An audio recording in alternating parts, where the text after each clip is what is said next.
దయామయుడు ప్రేమ కలిగిన తండ్రి మన ప్రభు అయిన యేసుక్రీస్తు నామంలో అందరికీ వందనములు తెలియజేస్తున్నాను. ముందుగా దేవునికి కూడా కృతజ్ఞతలు చెల్లిస్తున్నాను. మరి ఒక దినములోకి వచ్చి ఉన్నాం మనము. మరి ఈరోజు వాక్య భాగంలోకి వెళ్దాము. అందరు సిద్ధంగా ఉన్నారా? మరి వేకువజామున లేసి ప్రార్థన చేసుకున్నారా? మన వాక్యాలు వింటున్నారా? దేవుని కృపలను పొందుతున్నారా? మరి ఒక రోజు మనకిచ్చినందుకు ఆయనకే కృతజ్ఞతలు చెల్లించుకుంటూ ఈరోజు ఆయన ఇచ్చిన వాక్య సందేశం ఏంటో చూసుకొని మన వాక్య భాగంలోకి వెళ్ళిపోదాం. రండి, బైబిల్ తీయండి. యెషయా గ్రంథము 17వ అధ్యాయము, యెషయా గ్రంథం 17వ అధ్యాయము 7వ వచనం మాత్రం చూసుకుందాం. యెషయా గ్రంథము 17వ అధ్యాయము 7వ వచనం మాత్రం మనం చూసుకుందాం. రండి. అహంకారముగా మాట్లాడుట బుద్ధి లేని వానికి తగదు. బుద్ధి లేని వాడికి అహంకారముగా మాట్లాడకూడదని సొలొమోను మహారాజు తన సామెతలో తెలియచేస్తున్నాడు. అలాగే అబద్ధమాడుట అధిపతికి బొత్తిగా తగదు. అబద్ధమాడేవాడికి బుద్ధిహీనునికి తగదు, బుద్ధి లేని వానికి తగదు. అలాగే అబద్ధమాడుట అధిపతికి తగదట. అహంకారముగా ఉండే వాళ్ళకి బుద్ధి లేని వారికి తగదు. మరి అబద్ధమాడుటకు అధిపతికి తగదు. అధిపతిగా ఉంటూ గొప్ప కార్యములు చేస్తూ రాజుగా ఉంటూ అంతమందికి అధిపతిగా ఉండి అందరినీ పాలిస్తూ అబద్ధము చెప్పకూడదంట తన సామెతలో తెలియపరుస్తున్నారు. ఈరోజు వాగ్దాన సందేశంగా మనం దీన్ని తీసుకుందాం. అహంకారముగా మాట్లాడుటకు బుద్ధి లేని వారికి తగదు, అబద్ధమాడుట అధిపతికి తగదు. నేర్చుకుందాం. వాక్య భాగంలోకి వచ్చి చదవం. మరి మనం దేవుని స్తుతించుకొని ఆరాధించుకొని తర్వాత మనము వాక్య భాగంలోకి వెళ్దాం. రండి, అందరు కూడా నాతో కలిసి ఏకీభవించండి. ఏదేను వనములు ఆదాము చెడగా ఆ దేవుడే పిలిచే, ఏదేను తోటలు ఆదాము చెడగా ఆ దేవుడే పిలిచే, యెహోవా ఎదుటను ఆదాము దాగిన, యెహోవా ఎదుటను ఆదాము దాగిన, అటులానే నీవును దాగేదవా, అటులానే నీవును దాగేదవా. ఏ సన్న స్వరమన్నా నీవెప్పుడైనా విన్నావా, ఏ సన్న స్వరమన్నా. ఆనాడు దేవుడు మోషేను పిలువగా ఆలకించెను స్వరము, ఆనాడు దేవుడు మోషేను పిలువగా ఆలకించెను స్వరము, ఈనాడు నీవును ఈ స్వరము వినగా, ఈనాడు నీవును ఈ స్వరము వినగా, కానాను చేరగా కదలిరావా, కానాను చేరగా కదలిరావా. ఏ సన్న స్వరమన్నా నీవెప్పుడైనా విన్నావా, ఏ సన్న స్వరమన్నా. నిజముగా నువ్వు ఎప్పుడైనా దేవుని స్వరము విన్నావా? ప్రయత్నిద్దాం. దేవుని స్వరం వినేదానికి ప్రతిరోజు మనం ప్రార్థిస్తూనే ఉన్నాం. ఈరోజు కూడా ప్రార్థనలో ఉందాం. మనం దేవుని స్తుతించుకుందాం. కొంత సమయము ఆయనకి కేటాయిద్దాము. ఆయన మనకు చేసిన మేలును బట్టి ఆయనకి ఎంతగానో కృతజ్ఞతలు చెల్లిస్తూ, అయ్యా మరి ఒక దినము మాకు ఇచ్చినందుకు నీకు నిండా వందనాలయ్యా అని చెప్పుకుందాం. ఆయన స్తుతిద్దాం. రాత్రి అంతా మంచి నిద్రనిచ్చావయ్యా, మాకు మంచి నిద్రనిచ్చి నీ కృపతో నింపి మరి ఒక దినము మాకు ఇచ్చిన దేవా నీకే వందనాలు స్తోత్రాలు చెల్లించుకుంటూ కృతజ్ఞతలు తెలుపుతుందామని ప్రార్థిద్దాము. ఏకీభవిద్దాం. ప్రార్థనలో ఉందాం. ప్రేమ కలిగిన తండ్రి యేసయ్యా, నీకు వందనాలు స్తోత్రాలయ్యా. నీవెంతైనా నమ్మదగిన వాడవయ్యా. ఏదేను తండ్రి, ఏదేను తోటలో ఆదాముని ఏర్పరిచి మట్టితో నిర్మించిన ఆయన ఆత్మ జీవాయువు ఉది ఆత్మగల మనిషిగా చేసి మరి ఒక నారీని తయారు చేసి వారిరువురిని నీ ఆలయంలో తండ్రి నిలబడుటకు, నీ తోటలో నివసించుటకు ఏర్పరిచావయ్యా. సాతాను కుయుక్తి చేత వారు పాపమని బంధకంలో చిక్కుకొనిపోయి పడి ఉన్నప్పుడు మీకు తెలిసిపోయినదయ్యా. ఆదాము అని పిలవగానే, అతను పాపం చేయగానే మీకు తెలిసిపోయినది ప్రభువా. అవును తండ్రి, మేము కూడా తండ్రి ఏ పాపం చేస్తున్నా నీకు తప్పకుండా తెలుస్తుంది ప్రభువా. అలా మేము ఉండకుండా నాయన, పాపములకు గురి కాకుండా తండ్రి, ఇంతవరకు పాపములోనే జీవించామయ్యా. ఇక మీదట గుర్తెరిగే తండ్రి, ఈ లోక ప్రయాణంలో తండ్రి నీకు ఇష్టమైన బిడ్డలముగా జీవించే భాగ్యం మాకు దయచేయమని, ఈ ప్రార్థన వింటున్న ప్రతి బిడ్డను ఆశీర్వదించమని, మీరు ఈరోజు వాక్యం ద్వారా మాతో ఏం మాట్లాడబోతున్నారు మీరే మాతో ఉండమని, మా హృదయాలను నింపమని తండ్రి.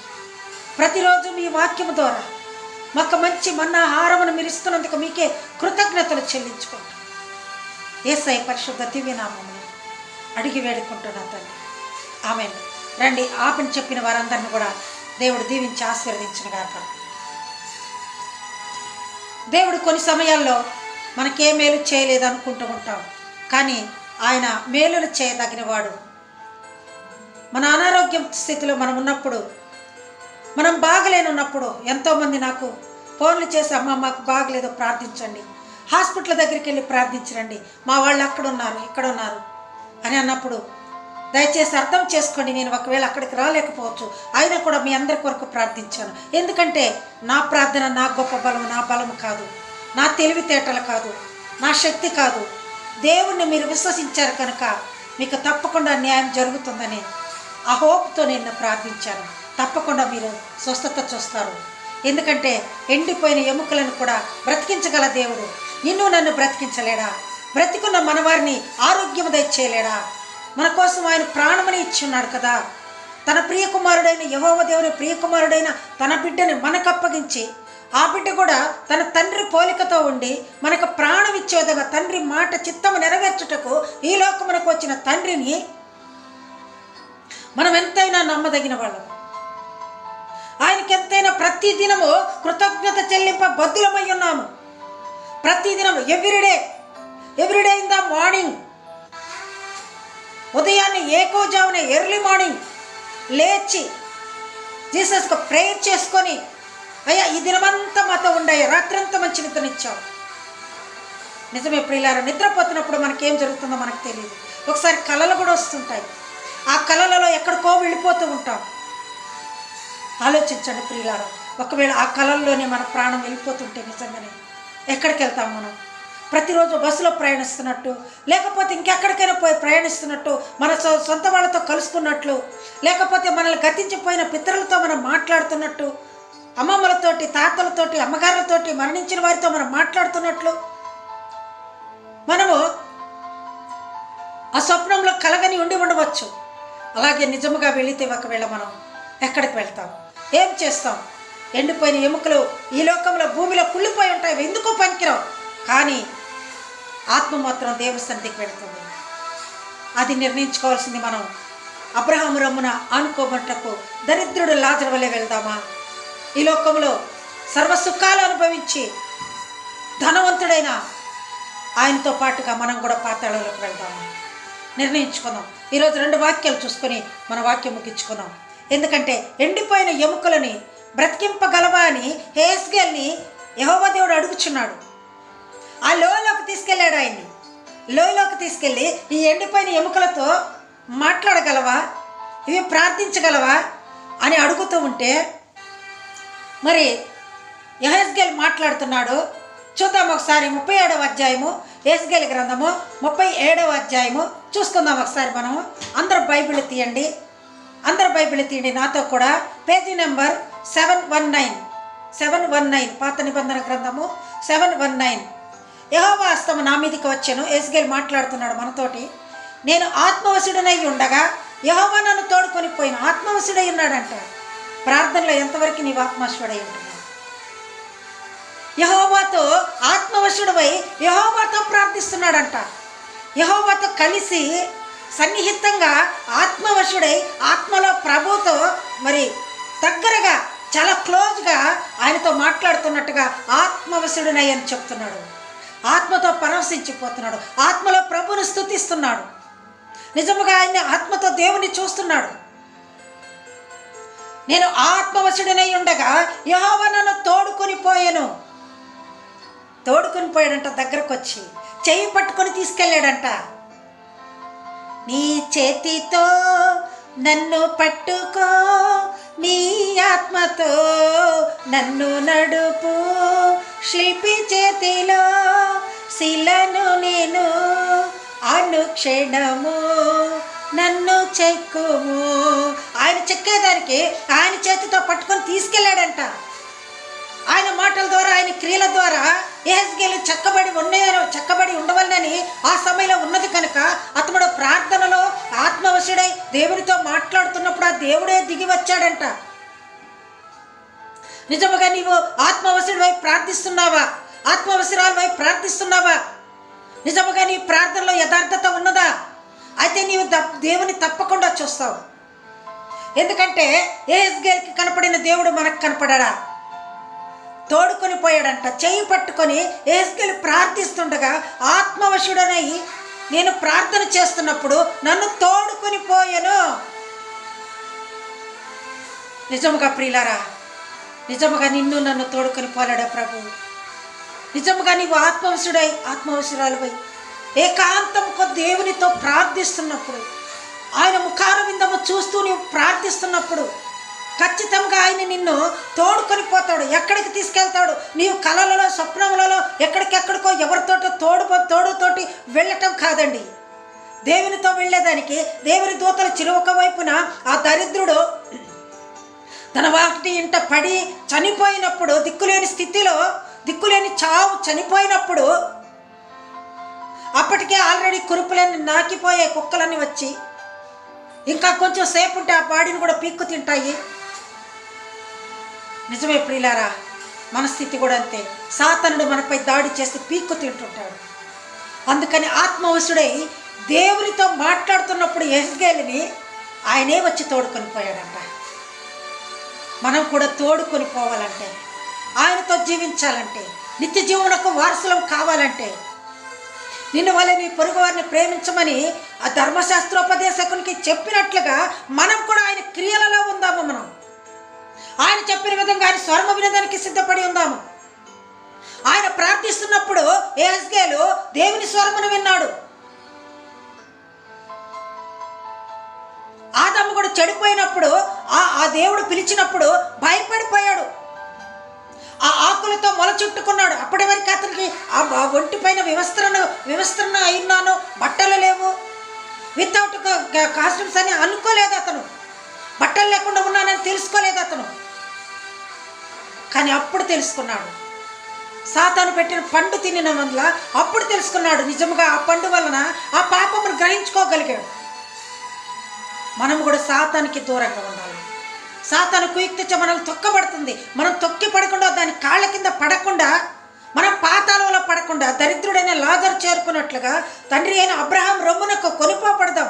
అబ్రహాం ఎంత నీతిమంతుడు! ఆయన చెప్పిన ప్రతి మాట నమ్మాడు, ప్రతి మాట గౌరవించాడు. తన కుమారుడు, ఏకైక కుమారుడైన ఒక్క కుమారుని బలి ఇవ్వటానికి సిద్ధపడి ఉన్నాడు. వారితో వచ్చిన వారందరూ మీరు ఇక్కడే కింద ఉండండి, నేను నా కుమారుడు మాత్రం కొండ మీదకి వెళ్ళి వస్తామని చెప్పి వెళ్ళాడు. దేవునిపై విశ్వాసం ఉంచాడు. ఆయన యొక్క విశ్వాసం, నమ్మకం దేవునికి నచ్చినది. తనకు ఏకైక కుమారుని చంపేటందుకు, ఇచ్చేటందుకు ఆయన ఇష్టపడి ఉన్నాడు. అప్పుడు దేవుడు చెప్పిన మాట, నీ ఒక్కగానొక్క కుమారుని ఇవ్వటకు వెనుక తీయలేదు కనుక నేను నిన్ను నచ్చాను. నీవు నీ బిడ్డను చంపుకొని అవసరం లేదు.